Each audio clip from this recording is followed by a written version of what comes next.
رمضان المبارک کی 12ویں رات، اس میں ہم نے جو قرآن حکیم نماز تراویح میں سنا ہے، سورۃ الحج، سورۃ المومنون، سورۃ النور، ان میں سے سورۃ الحج کا اکثر حصہ مکی زندگی میں نازل ہوا،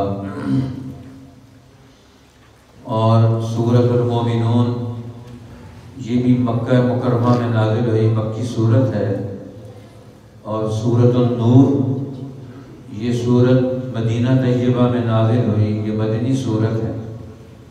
سورۃ الحج میں اللہ تعالیٰ نے مسلمان جماعت کو اس کی طرف توجہ دلائی ہے، اس میں حج کا ذکر ہے، جہاد کا ذکر ہے، قربانی کا ذکر ہے،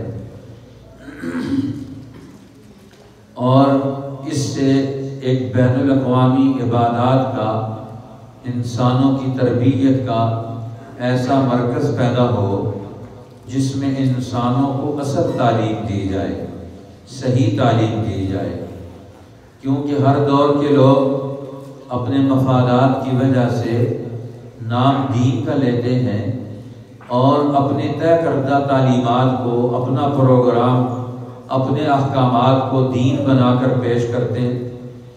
جس طرح مکہ مکرمہ میں نبی پاک صلی اللہ علیہ وسلم جو ابراہیم علیہ السلام کے اصل مشن کو زندہ کرنا چاہتے ہیں، توحید کی اصل دعوت کو زندہ کرنا چاہتے ہیں، جس کے نتیجے میں انسانوں کے عقائد اور اخلاق درست ہو، کیونکہ مذہب کی، دین کی جو اصل تعلیم ہے وہ انسان کے اندر ذہنی اور عقلی طور پر قوت پیدا کرتی ہے، وحدت پیدا کرتی ہے، انتشار ختم کرتی ہے۔ یہ ایک توحید کا بنیادی تقاضا ہے کہ انسان کے ذہن میں ایک اللہ کو ماننے کے بعد اپنے اندر یہ استعداد اور پوٹینشل اور طاقت پیدا کر لے کہ اس کے اندر کی پریشان خیالی ختم ہوگی۔ جب انسان کے عقیدہ درست ہوگا تو دوسری چیز ہے اس کے اخلاق درست ہو، انسانوں کے ساتھ اس کے رویے درست ہو، وہ اجتماعیت پسند انسان بنے، وہ انسانوں کا دوست بنے، وہ انسانوں کو نقصان نہ پہنچائے۔ اس لیے انبیاء علیہ السلام وہ اپنے مرکز بنا کر اپنے مراکز دین سے دین کی دعوت دیتے ہیں، اور دین کی دعوت کے 2 حصے ہیں اللہ کے نبیوں کے۔ پہلا حصہ کیا ہے؟ اللہ کے سوا کسی کی عبادت نہیں، اللہ کی بندگی کرنی ہے، اس کو حاکم ماننا ہے، اس کا حکم ماننا ہے، اس کے سامنے جھکنا ہے۔ جب ہم اس کو حاکم مانتے ہیں تو پھر اس نے ہمیں ایک خاندان میں پیدا کیا، ماں باپ کے ساتھ پیدا کیا، بہن بھائیوں میں پیدا کیا، رشتہ داروں میں پیدا کیا۔ تو دوسری دعوت انبیاء علیہ السلام کی وہ کیا ہے کہ وہ صلہ رحمی کی ہے، خاندانی نظام، رشتہ داروں کے، اقارب کے حقوق ادا کرنے کی ہے۔ اب جو آدمی اللہ کو مانتا ہو لیکن بندوں کے حق نہ ادا کرتا ہو تو وہ اللہ کے ماننے میں جھوٹا ہے، منافق ہے۔ اس لیے مکہ کے سردار وہ دین کا نام لیتے ہیں، مذہب کا نام لیتے ہیں، لیکن یتیموں کا مال کھاتے ہیں، غریبوں کا مال کھاتے ہیں، رشتہ داروں کو حقوق پامال کرتے ہیں۔ اب یہ حقوق العباد کے جرم میں مبتلا ہے۔ اس لیے قیامت کے دن اللہ جل شانہ جب بندے اس سے ملیں گے تو اللہ تعالیٰ سب سے پہلے ان سے کیا پوچھے گا؟ اتنے زور سے ان سے سوال کرے گا کہ تم نے میرے بندوں کا حق کیا ادا کیا؟ اسی کا نام انقلاب کبریٰ ہے، قیامت۔ قیامت اللہ تعالیٰ قائم کرے گا، اور قیامت قائم کر کے وہ کیا کرے گا؟ ان زلزلۃ الساعۃ شیء عظیم، وہ قیامت کا دھڑکا، وہ زلزلہ، وہ بڑی چیز ہے۔ اور اس دن کیا ہوگا؟ ہر آدمی سے انسانوں کے حقوق کی ادائیگی کا اللہ تعالیٰ اتنے زور سے سوال کرے گا کہ ہر آدمی کا پتا پانی ہو جائے گا۔ یوم ترونھا تذہل کل مرضعۃ عما ارضعت، جس دن ہر دودھ پلانے والی اپنی عورت ماں اپنے دودھ پینے والے بچے کو چھوڑ بیٹھے اور لوگوں کے اوپر بدوشی طاری ہو گیا، کیا جواب دیں گے؟ ہم نے دنیا میں اللہ کا حکم پامال کیا تھا، تو اللہ تعالیٰ وہ یوم انقلاب، قیامت کی گھڑی، الساعہ، بین الاقوامی انقلاب، ساری قوموں کو جمع کر سے ان سے یہ سوال کرے گا اللہ تعالیٰ کہ میں رب ہوں، مجھے تم مانتے ہو تو اپنے دوست احباب رشتہ داروں کے حقوق کیا ادا کر کے آئے ہو؟ ہر ایک سے یہ سوال کرے گا اللہ تعالیٰ۔ پہلا سوال انسانوں سے معاملات کے اندر ہوگا کہ ہر پڑوسی نے پڑوسی کا کیا حق ادا کیا، ہر رشتہ دار نے رشتہ دار کا حق کیا ادا کیا۔ قیامت کے دن یہ سوال ہوگا۔ اس لیے فرمایا توحید کو ماننے کا لازمی نتیجہ کیا ہے کہ آپ سوشل لائف، معاشرتی زندگی، خاندانی نظام، اس میں امن، عدل، تعاون اور تقوی پیدا کریں۔ اس لیے یہ اخلاقی قوت ہے۔ اب آخرت کے عقیدے سے انسان کے اندر اخلاقی قوت پیدا ہوتی ہے، اور عقیدہ توحید کے ماننے سے انسان کے دل و دماغ میں پاکیزگی اور صفائی پیدا ہوتی ہے، وحدت پیدا ہوتی ہے۔ اللہ کی عظمت و جلال کی بنیاد پر وہ یہ سارے کام کرتا ہے۔ اس لیے اللہ تعالیٰ نے پھر حرم کا تذکرہ کیا۔ ابراہیم علیہ السلام نے یہ گھر کیوں بنایا؟ آج مکہ کے سرداروں میں اور رسول اللہ کے اندر کیا فرق ہے؟ یہ دونوں ابراہیم علیہ السلام کے ماننے کا دعویٰ رکھتے ہیں، لیکن قریش نے نام ابراہیم علیہ السلام کا استعمال کر کے شرک وہ کرتے ہیں، سود کا نظام انہوں نے رکھا ہوا ہے، شراب خوری وہ کرتے ہیں، ہر معاشرتی بیماری میں، بد اخلاقیوں کے اندر وہ مبتلا ہیں۔ ان کا ابراہیم علیہ السلام سے کیا تعلق ہے؟ ان کا کعبۃ اللہ سے کیا تعلق ہے؟ ان کا دین ابراہیمی سے کیا تعلق ہے؟ وہ صرف عوام کو مطمئن کرنے کے لیے کہ ہماری حکومت کی چھتری کے نیچے بولے کوئی نہیں، ہم جو مرضی کریں، ہم کہیں گے ہم دین کا کام کر رہے ہیں۔ اور دین نام تو ہے انسانوں کو ترقی دینے، خاندان کو ترقی دینے کا، یتیم اور مسکین کے حقوق کی ادا کرنے کا۔ اب نبی پاک صلی اللہ علیہ وسلم میں ابو جہل میں یہی فرق ہے، وہ ابراہیم علیہ السلام کا، بیت اللہ کا، دین کا نام غلط استعمال کرتا ہے، کام اپنے کرتا ہے، اور نبی پاک صلی اللہ علیہ وسلم اور صحابہ کرام دین کا اصل کام کرتے ہیں۔ اور وہ کیا ہے؟ اس بوأنا ابراہیم مکان البیت اللہ تشرک بی شیئا، شرک کی نفی ہے، کسی کو خدا نہیں مانتے اللہ کے سوا۔ طاہر بیتی للطائفین والقائمین والرکع السجود، دور دراز سے اللہ کے گھر میں جو لوگ آئیں گے، قیام کریں گے، رکوع کریں گے، سجدے کریں گے، عبادت کریں گے، ذکر کریں گے، تو اس کے نتیجے میں ان کے اندر اخلاقی قوت پیدا ہوگی، اللہ کا دھیان پیدا ہوگا۔ اللہ کا دھیان آئے گا تو آدمی کسی پر ظلم نہیں کرے گا، کسی کا حق نہیں چھپائے گا، کسی کو نقصان نہیں پہنچائے گا۔ پھر اللہ تعالیٰ نے فرمایا اب پوری دنیا کے لوگوں کے لیے ضروری ہے کہ وہ اپنے اپنے علاقوں سے، اپنے اپنے لوگوں کے اثر سے نکلے اور بیت اللہ کے ماحول میں آئے۔ اذن فی الناس بالحج، میرے خلیل لوگوں میں حج کا اعلان کر دے کہ ساری دنیا کے لوگ حج کرنے کے لیے۔ اب کعبۃ اللہ کو تعمیر کیا ابراہیم علیہ السلام نے جنگل اور بیابان میں۔ ان کی آمد سے پہلے یہاں ایک ٹیلا تھا، صرف پہلے طوفان نوح کے بعد یہ ختم ہو گیا، بیت اللہ کا نشان ختم ہو گیا۔ یہاں ایک ٹیلا تھا، انبیاء علیہ السلام جب کسی قوم پر عذاب آتا تو وہ قوم پر عذاب آ گیا، نبی اپنے ایمان والوں کے ساتھ، دو چار آدمیوں کے ساتھ وہاں آ کر ڈیرا ڈال لیتے تھے۔ اسی طرح یہ چلتا رہتا۔ پہلے اس کو جبل اللہ کہا جاتا ہے، یہ اللہ کا پہاڑ ہے۔ عرصہ دراز تک لوگوں میں یہ تھا، پھر ابراہیم علیہ السلام نے آ کر کسی دین کا مرکز ہے، تربیت کا مرکز ہے، اصلاح کا مرکز ہے، عقائد کی درستگی کا مرکز ہے، ایک اللہ کی وحدانیت پر آنے کا مرکز ہے۔ لہذا اب یہاں آنے والا یہ گھر تعمیر کیا انہوں نے، اس مقصد کے لیے تعمیر کیا تھا۔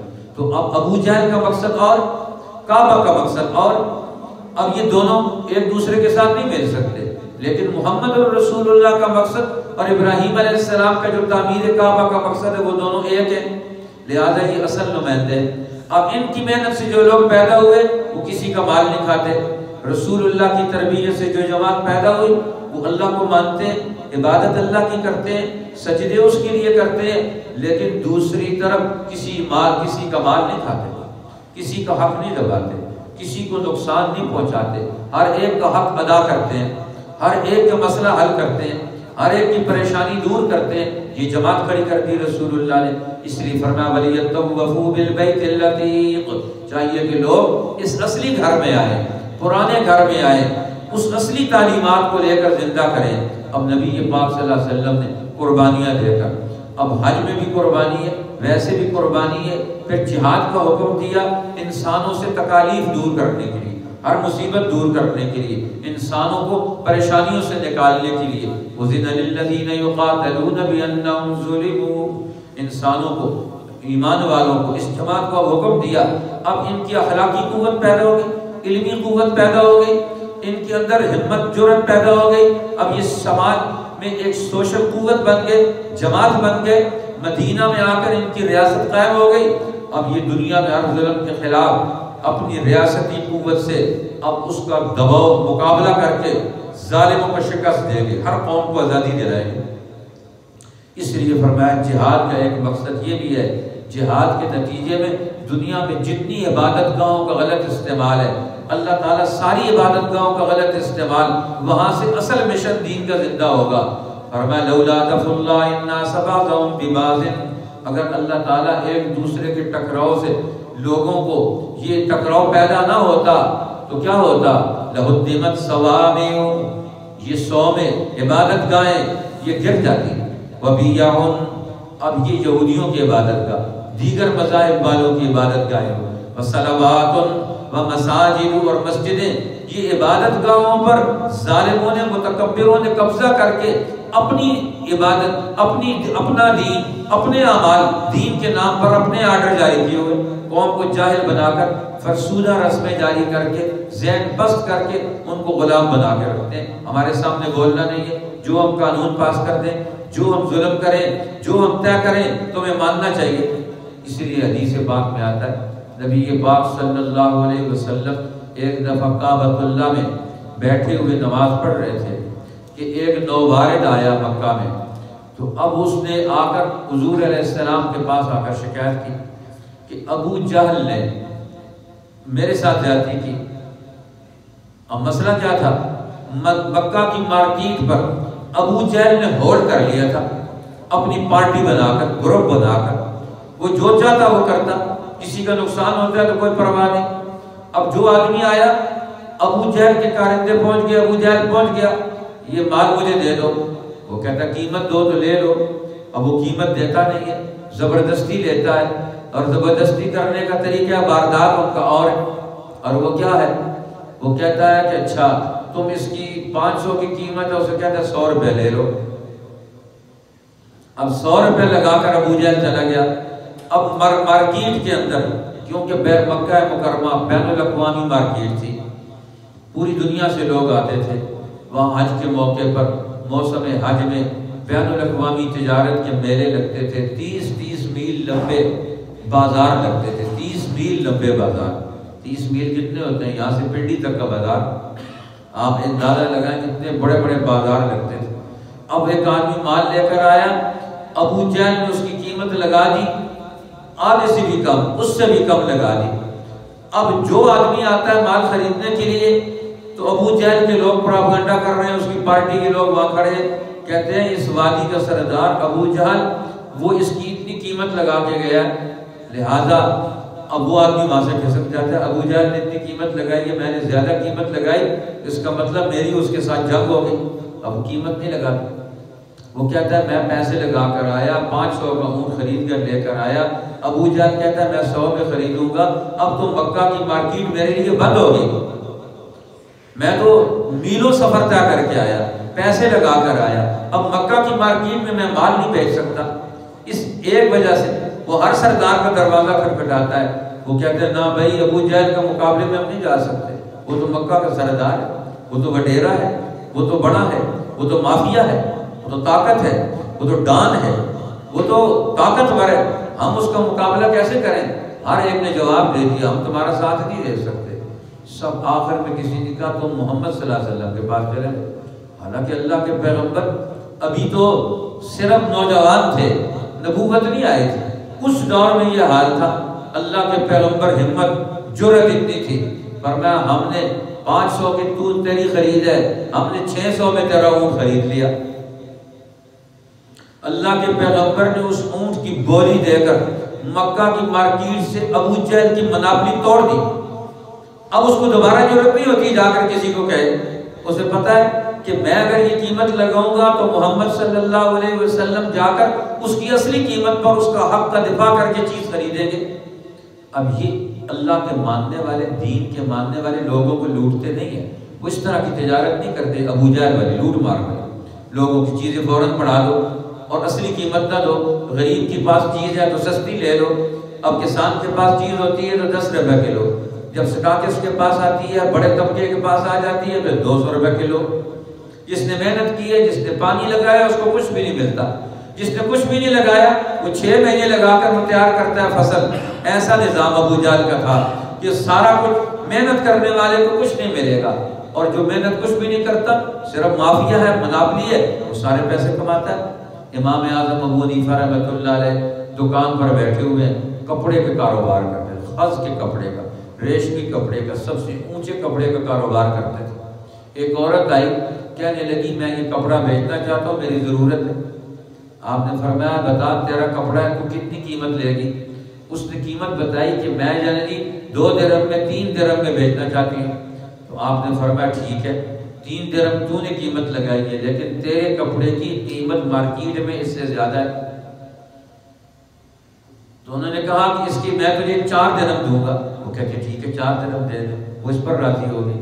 امام اعظم ابو حنیفہ نے اسے فرمایا نہیں، میں تو اس کی قیمت اس سے بھی زیادہ ہے مارکیٹ میں تجھے 5 درہم دوں گا. وہ 5 درہم پر راضی ہو گئی. پھر انہوں نے کہا نہیں، مارکیٹ میں تو اس کی قیمت اس سے بھی زیادہ ہے، میں تجھے 6 درہم دوں گا اس کے کپڑے کے. وہ کہتے اچھا 6 درہم دے دیں. اس پر راضی ہو گئی. پھر انہوں نے کہا نہیں، میں تجھے 7 درہم دوں گا، اس کی قیمت 7 درہم. وہ کہتے ٹھیک ہے 7 درہم دے دیں. انہوں نے کہا نہیں، اس کی قیمت مارکیٹ میں تو اس سے بھی زیادہ ہے. آخر جو مارکیٹ ویلیو تھی اس کپڑے کی 10 درہم، کیونکہ مارکیٹ میں بیٹھے ہوئے ان کو پتا تھا کہ اس چیز کی قیمت اس وقت مارکیٹ میں کیا ہے. تو انہوں نے مارکیٹ ریٹ پر اس آنے والی کمزور عورت سے انہوں نے وہ چیز خریدی، وہ مال خریدا. دھوکہ نہیں، فراڈ نہیں کرتے. ایمان والے، علم والے، اخلاق والے، قوموں کے اصل امام، وہ قوموں کا نقصان نہیں کرتے. اب یہ کون لوگ ہیں؟ اس لیے نام اللہ کا لیتے ہیں، بیت اللہ میں بیٹھتے ہیں، لیکن کرتوت ان کے شیطانوں والے، انسانوں کو توڑنے والے ہیں، اللہ کے گھروں کو برباد کرنے والے ہیں. اللہ کے گھر سے جو آئے گا تو یہاں سے کون سی تعلیم لے گا؟ توحید کی تعلیم. مسجد میں آنے والا، نماز پڑھنے والا، قرآن پڑھنے والا، ذکر کرنے والا، محمد الرسول اللہ کا نام لینے والا، ان کے نام سے اپنی پہچان کروانے والا، وہ آپ کی امت کو دھوکہ دے سکتا ہے، وہ آپ کی امتیوں کا نقصان کر سکتا ہے. یہ کیسے ممکن؟ آج مسلمان کا گلا کاٹتا ہے. پاکستان میں سارے کون ہیں؟ سارے مسلمان ہیں، اور مسلمان کا گلا کاٹتا ہے. رمضان میں چیزیں مہنگی ہوتی ہیں.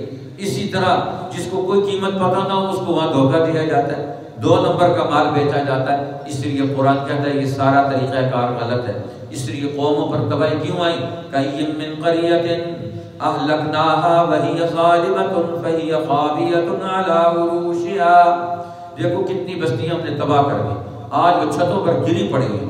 ان کے بازار تھے، ان کی بلڈنگیں تھیں، ان کے محلات تھے، ان کے بڑے بڑے سردار تھے، وہ بڑے بڑے طاقتور لوگ تھے، بڑے بڑے مذہب کے نمائندہ لوگ تھے.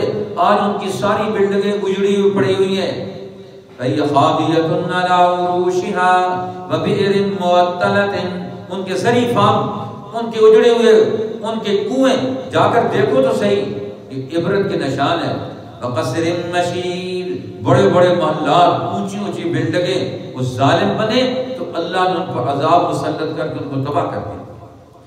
أَفَلَمْ يَسِيرُوا فِي الْأَرْضِ فَتَكُونَ لَهُمْ قُلُوبٌ يَعْقِلُونَ بِهَا. زمینوں میں چلو پھرو، دیکھو لوگوں پر عذاب کیوں آئے. فرمایا عقل حاصل کرو، تم آنکھوں کا استعمال کرو، کانوں کا استعمال کرو. إِنَّهَا لَا تَعْمَى الْأَبْصَارُ وَلَكِنْ تَعْمَى الْقُلُوبُ الَّتِي فِي الصُّدُورِ. فرمایا دل، آنکھیں نہیں اندھی ہوتی، دل اندھے ہو جاتے. اس لیے آخر صورت میں اللہ تعالیٰ نے فرمایا اے ایمان والو کامیاب ہونا چاہتے ہو، جاہدوا فی اللہ حق جہادی. اللہ کے راہ میں اپنی ایسی جد و جہد اور جہاد کرو دین کو غالب کرنے کے لیے. ایسا جہاد کرو تاکہ پتہ چل جائے کہ یہ دین اللہ کا ہوگا. کہتے ہیں مولانا عبید اللہ سندھی رحمۃ اللہ علیہ تاریخ ریشمی رومال میں حضرت شیخ انہوں نے ہندوستان سے افغانستان بھیجا، وہاں جا کر وہاں کے علماء، وہاں کے عوام، وہاں کے لوگوں سے رابطہ پیدا کر کے ہندوستان کی آزادی کا منصوبہ بنایا ہے۔ وہاں گئے تو وہاں کے علماء نے اکٹھے ہو کر مجلس لگائی اور ان کا امتحان لیا، ہر علم کے بارے میں سوال کیا تاکہ پتہ چلے کہ یہ دیوبند سے آیا کہ نہیں آئے، یہ مولانا رشید احمد گنگوئی، شیخ بلند مولانا محمود حسن کے نمائندہ ہے کہ نہیں، علم پر عبور ہے کہ نہیں، قرآن آتا ہے کہ نہیں آتا، حدیث آتی ہے کہ نہیں آتی، تاریخ کے علوم آتے ہیں کہ نہیں آتے، اسلام کے دور عروج کے پیدا کردہ علوم کے ماہر ہیں کہ نہیں۔ بڑے بڑے علماء بیٹھ انہیں سوالات کیے، ہر سوال کا انہوں نے جواب دیا، سارے مطمئن ہو گئے۔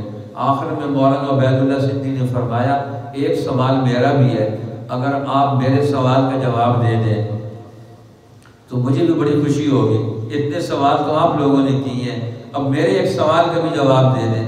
انہوں نے کہا سوال کریں، کیا سوال ہے؟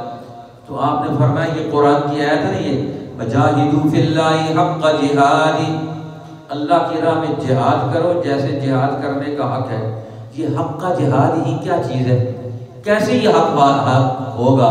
جہاد کرنے کا حق کیسے پورا ہوگا؟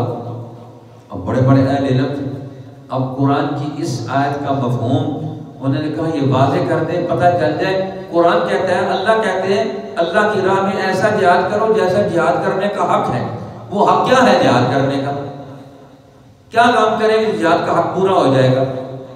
اب وہ سارے لوگ کافی دیر سوچتے رہے، آخر کہنے لگے ہمیں پتہ نہیں چلا کہ اس آیت کا مفہوم کیا ہے، آپ خود ہی بتا دیں کہ اس آیت کا مطلب کیا ہے، قرآن کی یہ آیت ہمیں کیا سمجھانا چاہتی ہے۔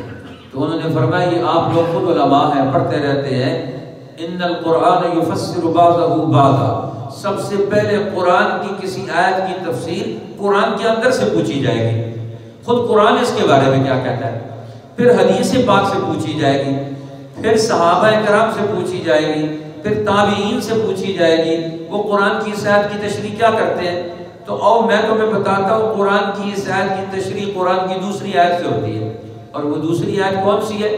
وہ ہے هو الذی ارسل رسولہ بالہدی ودین الحق، وہ اللہ جس نے اپنے رسول کو ہدایت اور دین حق دے کر بھیجا تاکہ اس دین کو دنیا کے سارے دینوں پر غالب کر دے، لیظہرہ علی الدین کلہ، تاکہ اس دین کو دنیا کے سارے دینوں پر غالب کر دے۔ تو حق کا جہاد ہی یہ ہے، ایسا جہاد کرو کہ یہ دین دنیا کے سارے نظاموں پر غالب آ جائے، یہ حق کا جہاد ہی ہے۔ جس طرح رسول اللہ نے آغاز کیا، خلفائے راشدین نے پوری دنیا کے نظاموں کو توڑ کر اسلام کو غالب کر دیا، یہ حق کا جہاد ہی ہے۔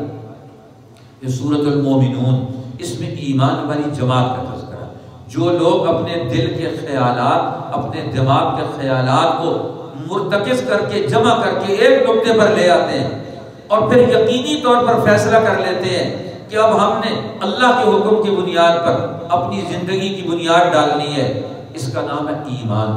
قرآن کہتا ہے ایمان والے کامیاب ہو گئے، جو شک شبہ سے نکل گئے، یقین آ گیا ان کو۔ ایمان نام یقین کے مرتبے کا ہے کہ آپ کو کامیابی کے مشن کا یقین ہو، تو فرمایا یہ کامیاب جماعت ہے۔ قرآن نے ایمان والوں کی صفات ذکر کی، ایمان والوں کی صفات ذکر کرنے کے بعد ان کا حکم بیان کیا، قد افلح المؤمنون، حکم پہلے بیان کیا، صفات بعد میں بیان کی، کوالٹی۔ جب بھی کسی ایمان والی جماعت میں، قرآنی جماعت میں یہ کوالٹیز آئیں گی جو قرآن حکیم بیان کرتا ہے، قد افلح، قرآن کہتا ہے یہ کامیاب ہوگا۔ اب کامیابی کیا ہے؟ قرآن حکیم ہمیں یہ سمجھاتا ہے کامیابی یہ ہے کہ تمہارا رزق حلال ہو جائے اور تمہارے اندر اتفاق، اتحاد، طاقت اور قوت پیدا ہو جائے۔ جس طرح آگے حکم دیا، یا ایھا الرسل کلوا من الطیبات واعملوا صالحا، اے رسولوں کی جماعت، کلوا من الطیبات، پاک روزی کھاؤ، حلال روزی کھاؤ، اور پھر عمل صالح کرو۔ قرآن نے عقل حلال، رزق حلال کو مقدم رکھا اور عمل صالح کو بعد میں رکھا۔ آج مسلمان ساری مذہبی تحریکات کہتے ہیں سارے لوگ نیک بن جاؤ، معیشت ساری حرام کی ہے، حرام کی معیشت کو درست کرنے کے لیے کسی مذہبی جماعت کے پاس کوئی پروگرام نہیں ہے۔ سود کا نظام کیسے ختم ہوگا؟ دھوکے کا بازار کیسے ختم ہوگا؟ لوگوں کی غربت اور مہنگائی اور بے حیائی کا یہ دور کیسے ختم ہوگا، اس کا پروگرام کو نہیں، نیک بن جاؤ۔ پھر نیک کیسے بنے؟ پہلے حلال روزی ہوگی، رزق حلال کا نظام ہوگا۔ تو اب یہ رزق حلال کا نظام پہلے حلال لقمہ پھر عمل صالح۔ قرآن یہ کہتا ہے، حدیث میں بھی رسول اللہ نے خود فرمایا کہ اللہ نے جو رسولوں کو حکم دیا، ایمان والوں کو بھی وہی حکم دیا۔ جو یہ رسولوں کو حکم دیا پہلے حلال روزی کھاؤ پھر عمل کرو، ایمان والوں کی بھی یہی حکم ہے، پہلے حلال روزی کماؤ اور کھاؤ اور پھر نیک عمل کرو۔ تو رزق حلال اور عمل صالح کا آپس میں جوڑ اور ربط ہے۔ آج ہم نیک عمل تو کرنا چاہتے ہیں، روزی حلال نہیں کرنا چاہتے۔ حلال روزی کیسے ہوگی؟ حلال کیسے کہتے ہیں؟ جس میں کسی دوسرے کا حق نہ ملا ہوا۔ اب آپ تول رہے ہیں، تولنے میں آپ نے انصاف کیا، پیسے لیے 10 روپے، چیز دی 5 روپے، آپ کی روزی حرام ہو گئی کیونکہ آپ نے دوسرے کا حق مار لیا صاحب۔ اب یہ کیا ہے؟ حرام کیوں ہوتا ہے؟ ایک آدمی وہی گندم ہے لیکن گندم وہ لے کر آتا ہے، طریقہ کار غلط ہے، جس طریقے میں دوسرے کا حق پامال کر کے آتا ہے، دھوکہ دے کر اس کو بیچتا ہے، تو فرمایا اب وہ حرام ہو گیا کیونکہ اس میں دوسرے کا حق مل گیا۔ اب کسی کا حق نہ ملے، ہر آدمی اپنا حق وصول کرے، دوسرے کا حق اپنے ساتھ نہ ملائے اور نہ کھائے۔ یہی تو کہتا ہے قرآن۔ عمل صالح اور کس چیز کا نام ہے؟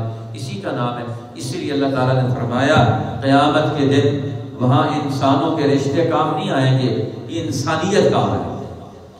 فَلَا أَنْسَابَ بَيْنَهُمْ يَوْمَئِذٍ وَلَا يَتَسَاءَلُونَ۔ جب سور پھونکا جائے گا وہاں رشتے ختم ہو جائیں گے۔ انسان کی اصلیت اس کے عمل، اخلاق اور کردار انسان دوستی سے پتہ چلے۔ اس لیے اللہ فرماتے ہیں تم سمجھتے ہو فَحَسِبْتُمْ أَنَّمَا خَلَقْنَاكُمْ عَبَثًا، تم سمجھتے ہو ہم نے تمہیں بیکار پیدا کیا، ایسے ہی تم مر کے ختم ہو گے، اٹھ کے چلے جاؤ گے؟ نہیں، تم سے سوال کیا جائے گا۔ فَتَعَالَى اللَّهُ الْمَلِكُ الْحَقُّ لَا إِلَٰهَ إِلَّا هُوَ، بلند ہے وہ عاد بادشاہ، اسی وہ حق بادشاہ ہے، اس کے سوا کسی کی حکومت نہیں۔ رب العرش الکریم، وہ کریم عزت والے عرش کا مالک ہے، تم نے اس کے سامنے حاضری دینی ہے، وہ تم سے پوچھے گا۔ پھر اللہ تعالیٰ نے سورۃ النور، نور کا معنی روشنی کا ہے، یہ سورت جو ہے نا سوشل لائف، اجتماعی زندگی، خاندانی زندگی، گھریلو زندگی، قومی زندگی، اسلام کے اصولوں پر آنی چاہیے۔ اس لیے زندگی کہاں سے چلتی ہے؟ گھر سے چلتی ہے۔ گھر کیسے بنتا ہے؟ وہ نکاح سے بنتا ہے۔ ایک مرد اور عورت نکاح کر کے جب زندگی بسر کرتے ہیں، یہاں سے گھرانہ وجود میں آتا ہے۔ اب نکاح کے مقابلے میں الٹ چیز کون سی ہے؟ زنا۔ ایک مرد اور عورت سوسائٹی، سوشل قانون کے بغیر آپس میں خواہش کی بنیاد پر تعلق پیدا کر لے، اس کو قرآن بھی ناجائز کہتا ہے، دنیا کا ہر مذہب ناجائز کہتا ہے۔ اب پورے معاشرے کو اکٹھا کر کے، خاندان کو جمع کر کے مرد اور عورت کا نکاح ہوتا ہے، سارے اس کو پسندیدہ نگاہ سے دیکھتے ہیں۔ اور اگر کوئی مرد اور عورت آپس میں ناجائز تعلق پیدا کر لیں سوسائٹی کی شہادت کے بغیر، اس لیے نکاح بغیر گواہوں کے نہیں ہوتا، معاشرے کو شامل کیا جاتا ہے، تب نکاح ہوتا ہے مرد اور عورت کا۔ جہاں گواہ موجود نہ ہو، معاشرہ موجود نہ ہو، قانون موجود نہ ہو، وہ نکاح نہیں ہے، وہ زنا ہے۔ گھر کی بنیاد زنا پر نہیں ہو سکتی، نکاح پر ہو۔ اب نکاح، اب زنا کیا ہے؟ یہ انسانیت کی توہین ہے، یہ مرد کی توہین ہے، یہ عورت کی توہین ہے، یہ آنے والی نسلوں کی توہین ہے۔ اس لیے قرآن نے اسے ناجائز قرار دے دیا۔ اس لیے ہر عورت کی عزت ہے، ہر مرد کی عزت ہے۔ نبی پاک صلی اللہ علیہ وسلم کی پاک بیوی سیدہ عائشہ رضی اللہ تعالی عنہ پر منافقین نے زنا کا نعوذ باللہ الزام لگا دیا۔ اب گواہ ہے کوئی، الزام لگا دیا۔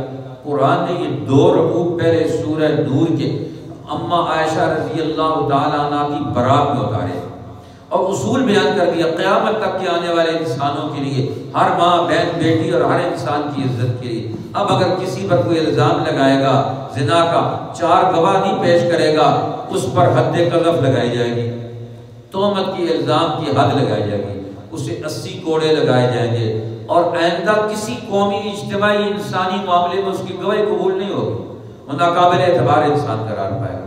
لا تقبلوا لهم شهادة ابدا، اس کی گواہی کبھی قبول نہیں، وہ ناقابل اعتبار انسان بن گئے۔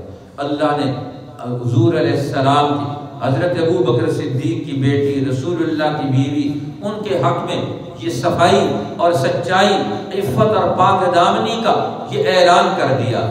سید عطا اللہ شاہ صاحب بخاری رحمۃ اللہ علیہ فرمایا کرتے تھے ان کے الفاظ میں، فرمایا یوں سمجھ لیں دنیا کے مقدموں میں گواہ لائے جاتے ہیں، محمد الرسول اللہ اور ابو بکر صدیق کے مقدمے میں، ان کی بیٹی کے مقدمے میں اللہ مدینہ میں خود آ کر گواہی دیتے ہیں۔ اللہ خود گواہی دے رہا ہے، ان الذین جاءوا بالافک عصبۃ منکم لا تحسبوه شرا لکم بل هو خیر لکم۔ یہ تہمت طوفان کا، یہ طوفان بن کر لانے والوں کا، آپ یہ عمل تمہارے لیے نئے قانون بن کر آ گیا، امت کے لیے قانون بن کر آ گیا، تمہارے لیے خیر کے نئے پہلو واضح ہوئے۔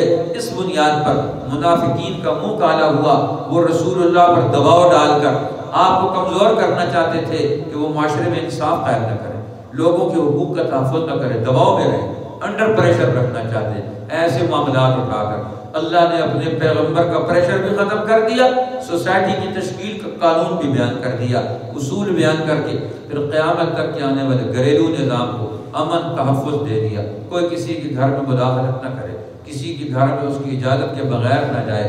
اسی طرح عورتوں کو بھی حقوق دیے کہ اپنے گھر میں کیسے رہیں گی، باہر کیسے آئیں گی، گھر کا پردہ کیسا ہے، نماز کا پردہ کیا ہے، باہر اجنبی لوگوں کا پردہ کیا ہے۔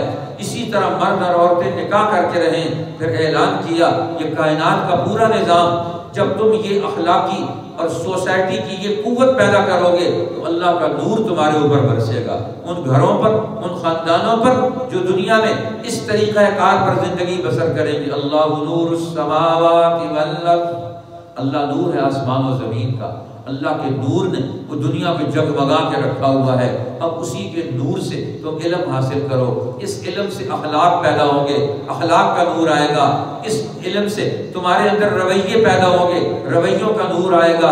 اسی طرح گھر کے اندر عمل کرو گے، ایک دوسرے کے حقوق محفوظ ہوں گے، گھر کے اندر نئی روشنی پیدا ہوگی، نئی نسل مستقبل کی پیدا ہوگی۔ قرآن حکیم نے یہ سمجھایا۔ اسی طرح خاندانی نظام، گھر میں آنے جانے والے لوگ وہ کس وقت آئیں، کس وقت نہ آئیں، اس کے آداب اور اصول بیان کر دیے۔ اب یہ دوپہر کا وقت ہے، عشاء کے بعد کا وقت ہے، اور میں یہ جو وقت ہے پرسنل انسان کی لائف کے وقت ہے، اس میں کوئی آدمی کسی کو ڈسٹرب نہ کرے۔ قرآن حکیم نے ہمیں توجہ دلا دی کہ تم کسی کے پاس ان کے ان اوقات میں کوئی آدمی اس کے پاس نہ جائے۔ فرمایا من بعد صلاۃ العشاء، عشاء کی نماز کے بعد، یہ آرام کا وقت ہے، یہ پرسنل لائف کا وقت ہے۔ اسی طرح زور کا وقت ہے۔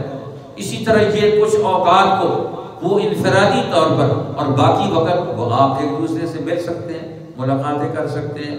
اسی طرح مرد اور عورت خاندانی نظام کے اندر آپ کسی کے گھر جانا چاہتے ہیں، کن لوگوں کے گھر میں بلا تکلف جا سکتے ہیں اور کن لوگوں کے گھر میں ہر وقت نہیں جانا چاہیے۔ قرآن نے ان رشتوں کو بھی تعین کر دیا، اور میں اپنے گھروں میں جاؤ، اذا دخلتم بیوتا فسلموا علی انفسکم، جب اپنے گھروں میں جاؤ داخل ہو سلام کر کے داخل ہو، تحیۃ من عند اللہ، یہ اللہ کی طرف سے تحفہ ہے، سلام تمہارے لیے برکت کا ذریعہ ہے۔ فرمایا یہ پاکیزگی کا ذریعہ ہے، تمہارے اندر عقل پیدا ہو، تمہارا گھریلو خاندانی نظام ترقی کرے گا۔ پھر اسی طرح قومی نظام بھی ہے۔ قومی نظام ایک مرکز کے تابع ہے۔ جب مسلمان مسجد میں آتے ہیں، امر جامع، اللہ کے نبی کے پاس آ کر مسجد ایک مرکزی جگہ ہے، قومی نظام کی جگہ ہے، یہاں جمع ہو تو وہاں سے اپنی مرضی کے مطابق نہیں ہے، وہ مرضی کے مطابق آئیں، مرضی کے مطابق چلے جائیں۔ فرمایا جب تک آپ سے اجازت لے کر نہ جائیں ان کو جانے کی اجازت نہیں ہے۔ یہ مسجد دین کا مرکز ہے، قومی اجتماعی معاملات کا مرکز ہے۔ فرمایا میرے نبی آپ اسے سمجھتے ہیں کہ اس کے گھر میں مسئلہ ہے، پریشانی ہے، وہ بے شک چلا جائے، لیکن اپنے مرکز سے وابستہ رہیں۔ فرمایا فَأْذَن لِمَنْ شِئْتَ مِنْهُمْ وَاسْتَغْفِرْ لَهُمُ اللَّهُ، اور پھر نبی پاک صلی اللہ علیہ وسلم کے آداب بیان فرمائے، آپ کے قومی رہنما، دینی رہنما، لا تجعلوا دعاء الرسول بینکم کدعاء بعضکم بعضا، تم نبی کو، اپنے رسول کو، اپنے لیڈر کو، اپنے رہنما کو عام آدمیوں کی طرح ٹریٹ نہ کرو، فلانے ذرا نہیں، عزت کے ساتھ، ادب کے ساتھ نبی سے بات کر رہے ہیں، اللہ کے دوست سے بات کر رہے ہیں، کسی بزرگ سے بات کر رہے ہیں، کسی عالم دین سے بات کر رہے ہیں، ایک حاکم وقت سے بات کر رہے ہیں، آپ اس کے ادب کا، احترام کا خیال رکھیں۔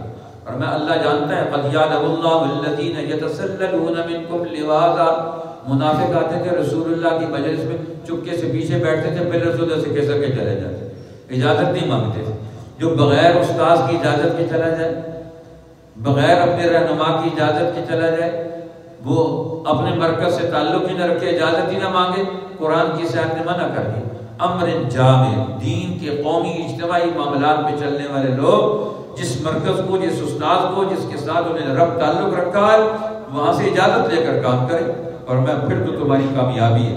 اللہ تعالیٰ ہمیں دین کی سمجھ عطا فرمائے، قرآن حکیم کا غلبہ نصیب فرمائے، اور مسلمانوں کو دنیا اور آخرت میں قرآن حکیم کی تعلیمات کی بنیاد پر کامیابیاں نصیب فرما دے.